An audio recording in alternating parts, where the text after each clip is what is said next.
Yeah. Well, let's go ahead and get started. Trey, I am so excited to get to talk to you. You have just completed a full 10-month protocol with Dr. Jaban. Tell me a little bit, let's kind of rewind to the start. What did your symptoms look like before you reached out to us? What was going on? Talk about your problems. Yeah. Well, there was a lot of them, but there's less of them today. But About 3 years ago, we had made a move, and there was a lot going on in our life that I think people would argue is challenging, even as it relates other than health. We had a young family, we were changing jobs, we had moved states, all those major pillars you're not supposed to do simultaneously. We did. We moved into this house, and the mystery symptoms began. I started getting unexplainable headaches and dizziness and nausea. And as time went on, that turned into migraines and more debilitating neurological symptoms. And we didn't know what was going on. We weren't equipped to understand what the world has to offer, if you will. And so, we to a lot of the traditional doctors I think that you would consider, well, you're having headaches, so you go to a neurologist. Well, your eyes aren't working as well. Maybe you need to have or an optometrist and get those checked. Or I was right, starting to get dizzy and nauseous. Now I went to the ENT. You went to all of these people that I think are really good at what they do, if that is the problem at hand. sure. Problem is that it wasn't that. Mm, And what ended up manifesting over time is I basically just was having like sensory overload to everything: light, sound, movement. I mean, just anything that can stimulate your body. I just felt yeah, like I had just become so sensitive to the world. And, it gets me to start choking up a little bit, just because that was unbelievably hard for so many reasons. Of course, the physical symptoms were really hard, but also just not knowing what's going on and what that yeah, does to a person. We all seek some level of certainty, but in that instance, I didn't have any. And after a couple of years of trial and error and going to different states and different doctors, I mean, there's at least 30 of them, I finally found the right practitioner who said, well, I think you might have brain inflammation. I don't even know what that is. I mean, I've had concussions. Maybe that's what's going on. He goes, mm, no, this is different. This is toxicity. And I had no idea what he was talking about. Run a couple of labs, start to get some visibility into it. Next thing you know, you're positive for mold toxicity and Lyme disease, other mm, things, but those are the two big ones. yeah, And so scary and validating simultaneously, because for years, when you're not feeling well, all you want is validation. You want to not feel like you're losing your mind, even though frankly you are, and that's okay too. yeah, But also just want to know what's going on, because how do you solve a problem if you don't know what the problem is? And it was sometime after I'd met that first doctor that I had a call with Dr. Jaban. And we were talking about mold toxicity, Lyme disease, all the other co-infections and cofactors that come with those two. Because the yeah, reality is, if you get one or both of those two, there's a pretty strong chance that your body's like just totally compromised. In which case, now right, our toxic world is just, you're a host to it.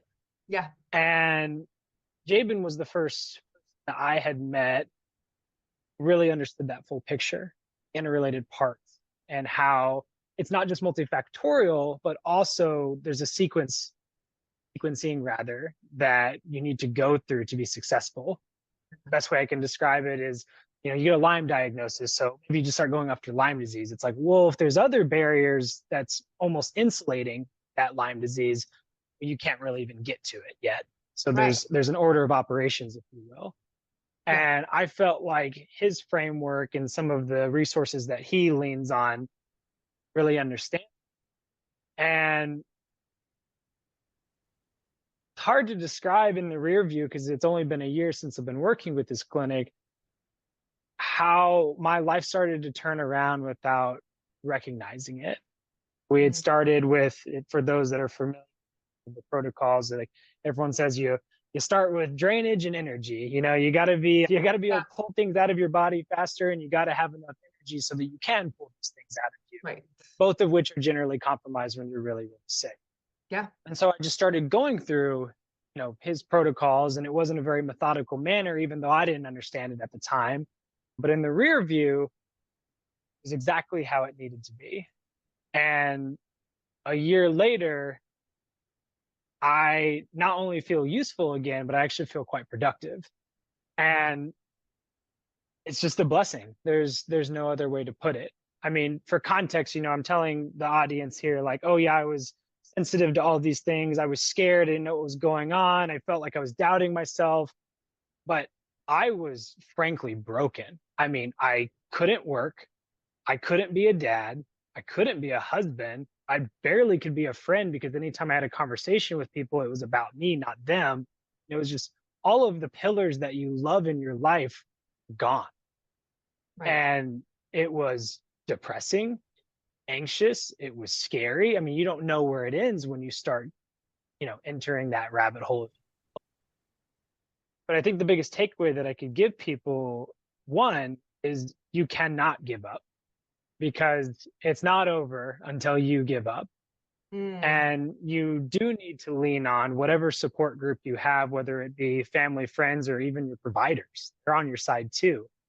They're part of your healing journey. But the biggest takeaway that I would have for people is if you don't like you, lean into that mm, because you know yourself better than anyone else.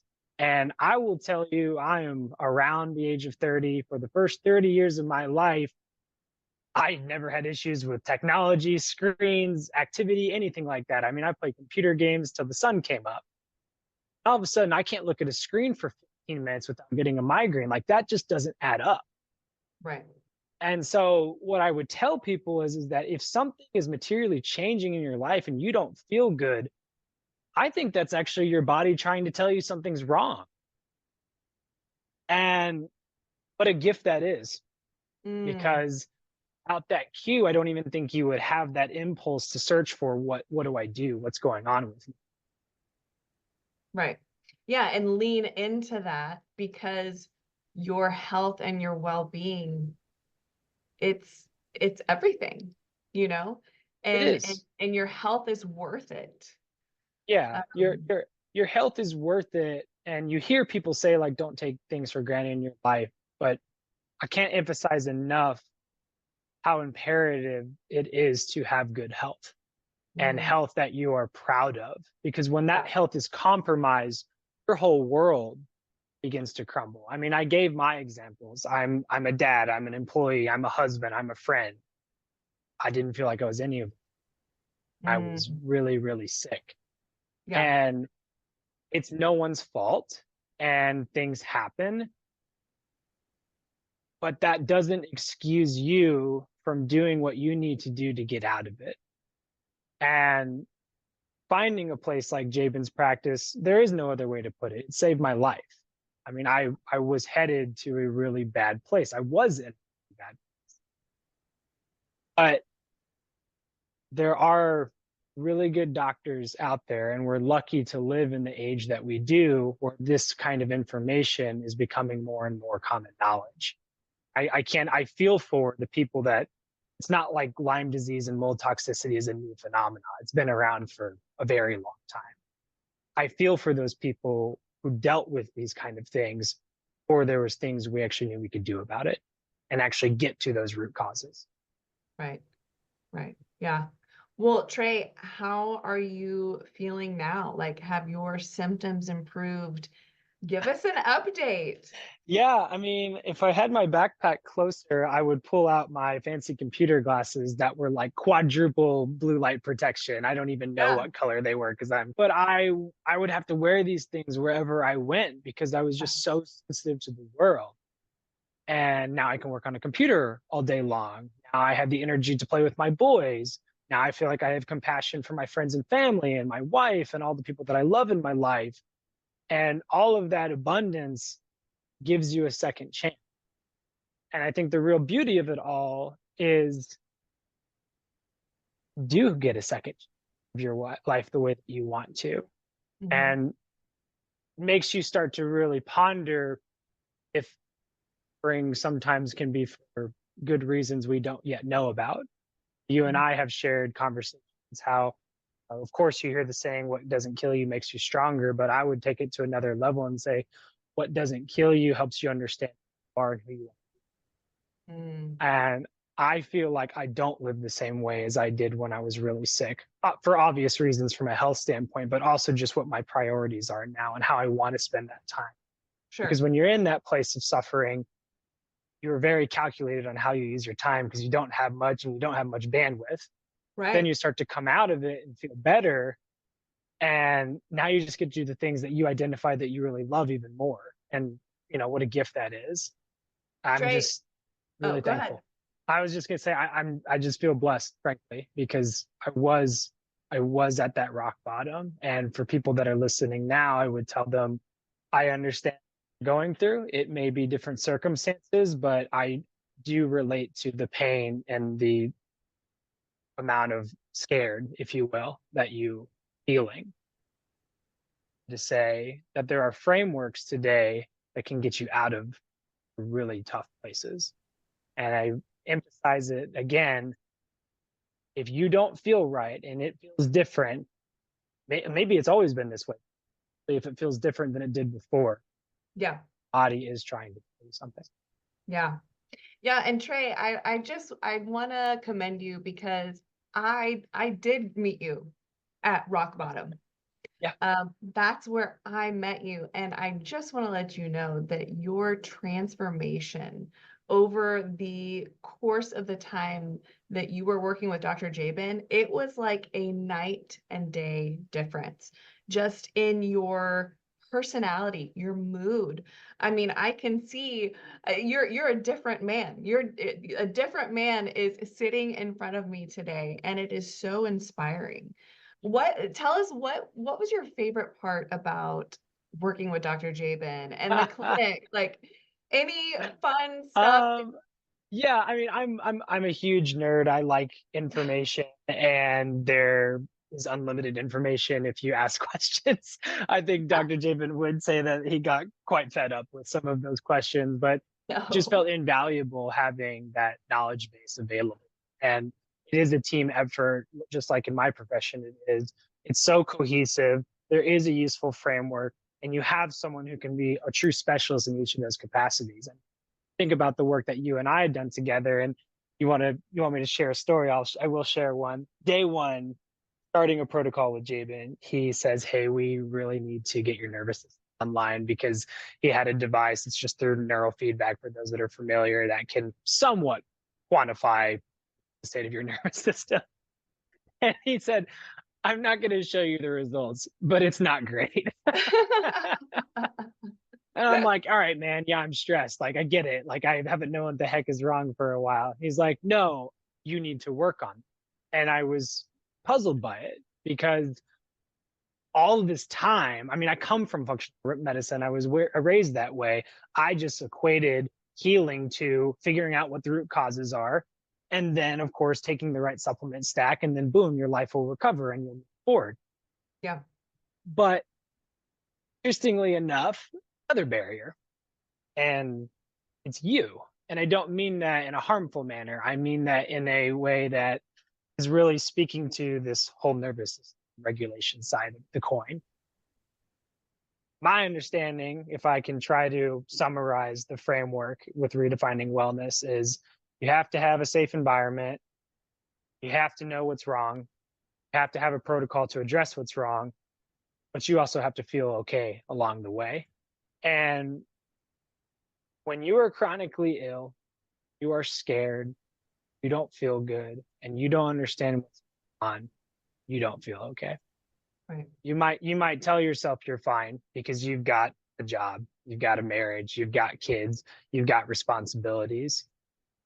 But on a subconscious level, at minimum, and on a conscious level, more often than not, you're not okay.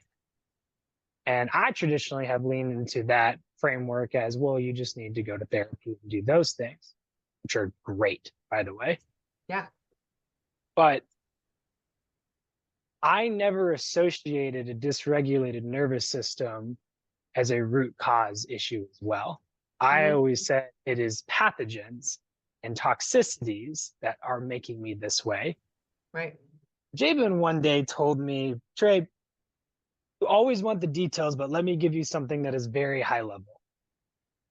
Your body has X amount in the day of energy, and I'm in the financial world, so he knew that if he talked in a numerical fashion, I might actually listen this time. I said, okay, sure, I've got this much capacity.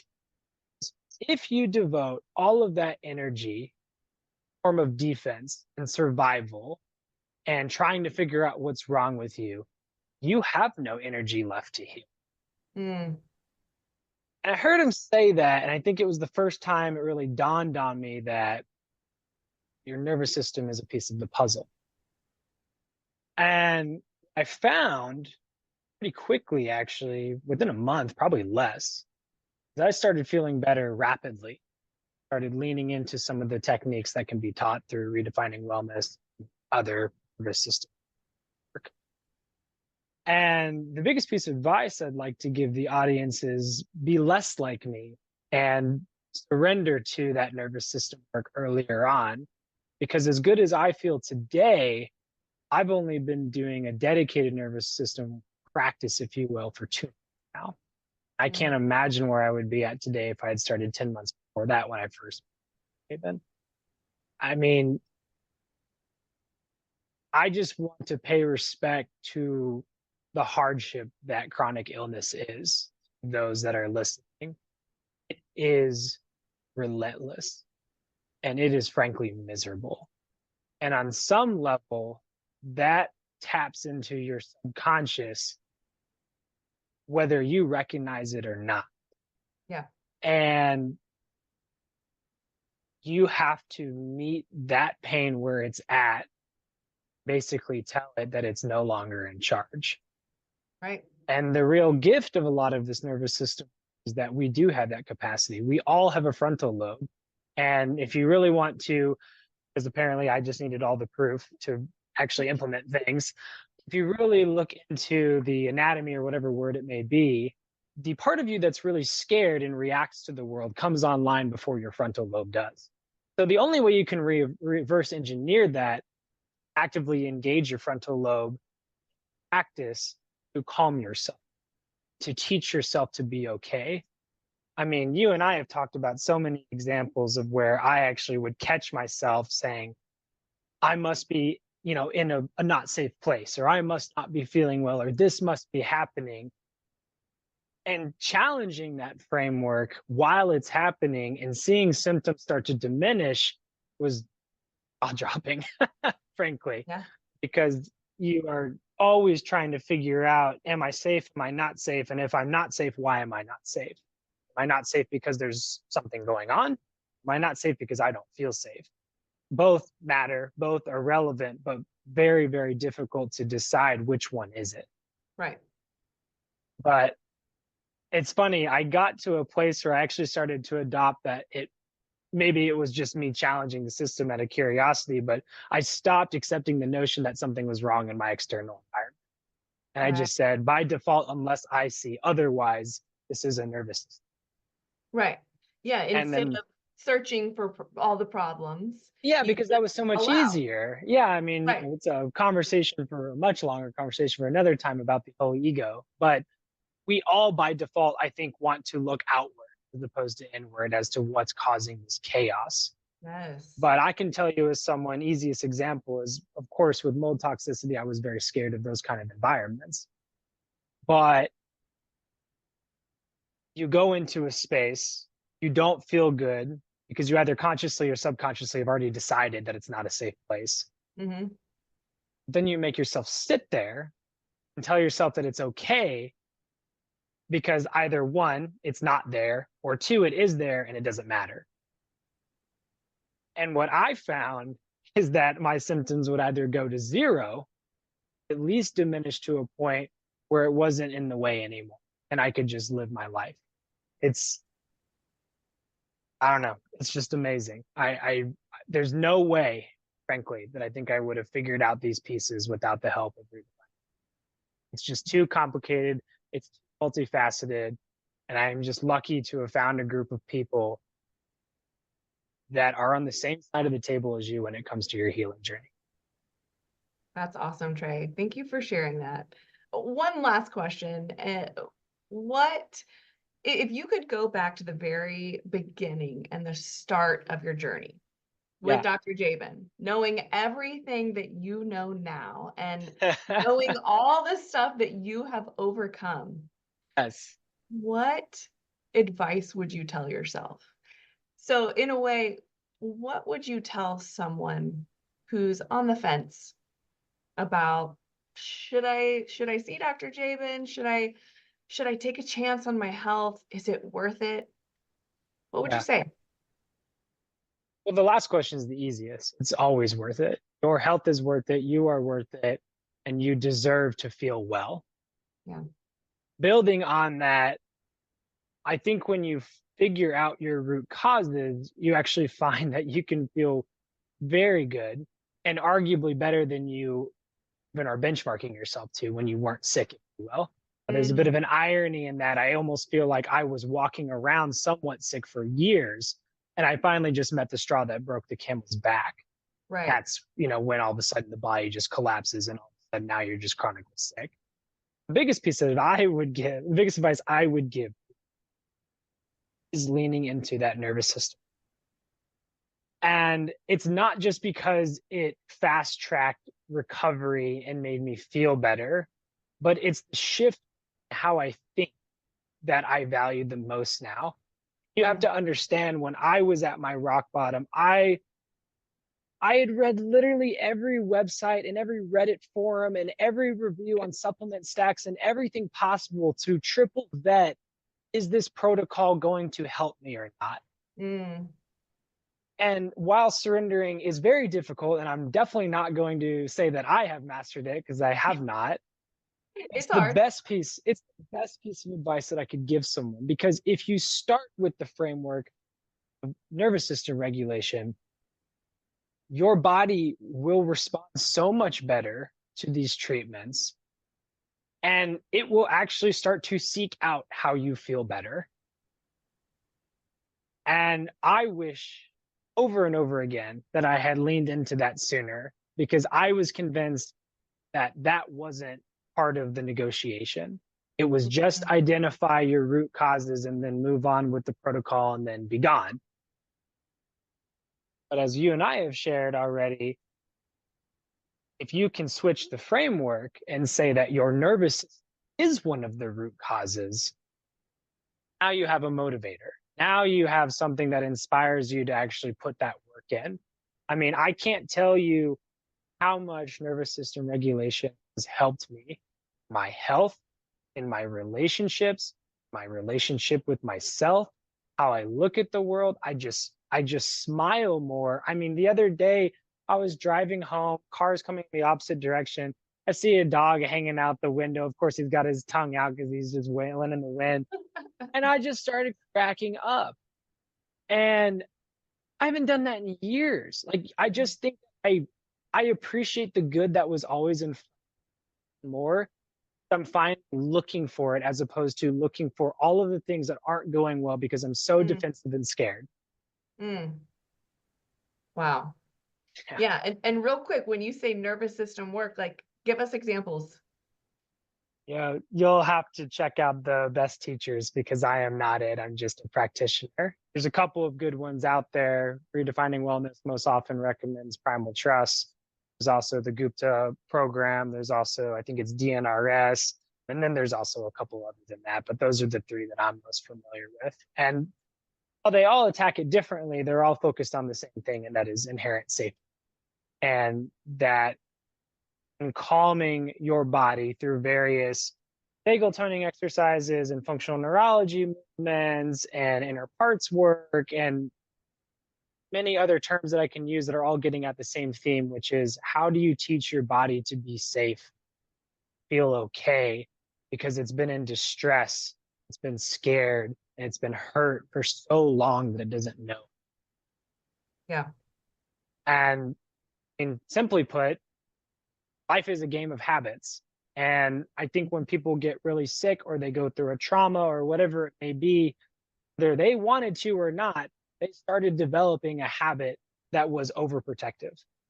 Mm, And it is not a network that by default just comes back to baseline if it is long enough in frequency or it is bad enough in severity. And I can tell you that both of those criteria were met for me. And once I finally understood that that was part of the formula, I mean, chronic illnesses just never had a chance. I just, yes. I just started coming back. Yeah. Yeah. You came back online, right, Trey? Yeah, that's the best way to describe it. And look, Yeah. like it's not like it's all done and it's all rosy and everything's perfect again. I Sure. think it's I think you go from I'm so sick and I'm chronically in this distress to now I'm just dealing with life again, like everybody else. Because life is going to come at you again. Just because you become regulated again doesn't mean that you won't become dysregulated again. It just happened to me this morning. But have tools and knowledge and understanding of what's actually happening, well, now you can rehearse your way back into a regulated state faster and faster. Start to shift from this overprotective measure of how do I just make sure I'm okay to, oh man, that sucked, but I'll be okay because I've done this before. Right. And that repetition is really what it's all about because life isn't going to stop happening. Like that's just the reality of it. There's always going to be that next adversity on the horizon. It's a lot easier if you have a framework to combat it. Right. I do now. Yeah. Yeah. You've become and you will continue to become more resilient the Yeah, and more I think you that's the work most at it. exciting part, right? Like you Yeah. continue to rehearse this. It's not like you learn this stuff, I think an And easy then example might walk be like in away. the weight room. It's like, people try to like lose weight so they can get to a certain whatever. And then it's just like done. It's like, well, no, like now that's just your lifestyle. That's just what you Right. do. And I don't think nervous system work is really any different. I mean, it belongs in my daily stack. I love that. Well, Trey, you are a perfect testament to because when we first met, again, we met at rock bottom Broken. and you were Totally. resistant at the beginning. And it Yeah. wasn't until you finally surrendered to the process and trusted the process. Yeah. And that is where the true transformation really started to take place. And It does. And it's going to yeah, hit people at different times in different ways with different messages. Your way worked very well with me. I would caution it might not work with everyone, but you told me you have to take your power back because you understood my personality enough that that's why I was so mad. That's why I was so scared because I felt powerless. I yeah, felt like life was happening to me because of these ailments. And when I decided, because you're right, it is a choice, even though it doesn't feel like it because everything's happening and it's really hard, you yeah, still have that final say every single time. yep. If you make that choice, you will start to crawl out of it, and then you'll start to walk out of it, and then you will start to run out of it. And Hmm. I can't tell people how long it's going to take. I mean, I've been doing this for a while now, and I'm not where I want to be, but I am immensely better than where I was. I can tell you it's worth it because I have a life again and I feel Hmm. happy again. I have abundance that I haven't had for 3 years. Wow. Wow. Oh my goodness. Well, Trey, thank you so much for sharing your journey and your story. And I know it's really going to bless others. So thank you so much.